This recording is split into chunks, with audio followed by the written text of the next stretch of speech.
Jérôme Gendreau ici avec Guy Napper-Frenette. Encore une fois, Guy, welcome back.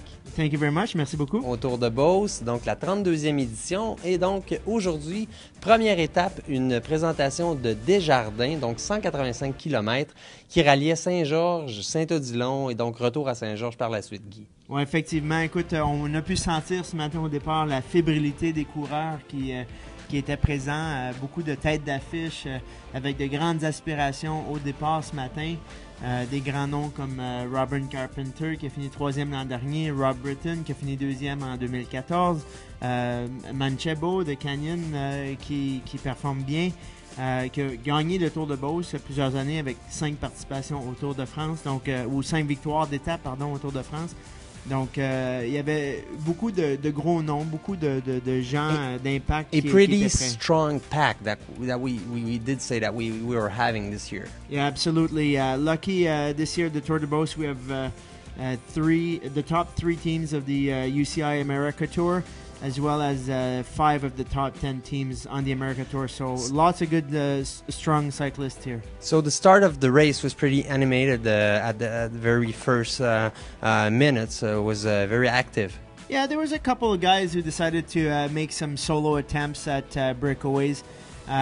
Quickly, the peloton decided that they didn't want to see a breakaway go so early, so really quickly reeled them in. It's only when we entered the circuit that you started to see the first real breakaway stick. 3 guys left. They were joined, forming an 8-man breakaway. And you know, when the peloton saw 8 guys up there, they said, "We gotta have our teams there. We gotta have our colors."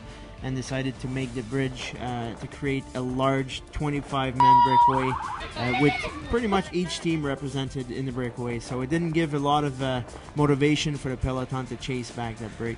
Exactement. Donc, alors, 25 coureurs qui se sont retrouvés en échappée. On dirait quoi, à mi-course, Guy, environ? Yeah, oui, approximativement à mi-course, il y a eu cette grande échappée qui s'est formée là.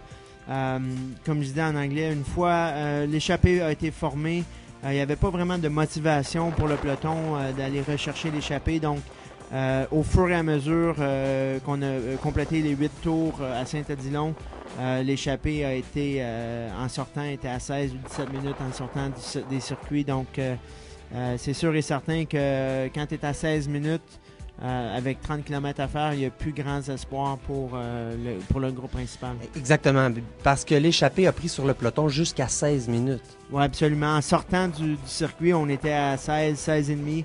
Donc, c'est vraiment... je crois que bien avant ça, le peloton s'était décidé de ne pas trop charger. Alors, on va voir bientôt là, les images. We're going to see the images of the finish, but we're ending up with now a totally... we cannot expect what's going to be coming in the next days. Yeah, absolutely. When we left the circuit, 3 guys decided to go on a solo breakaway. 1 guy dropped, leaving Emile Jean and Ian Garrison to contend for the victory on this stage.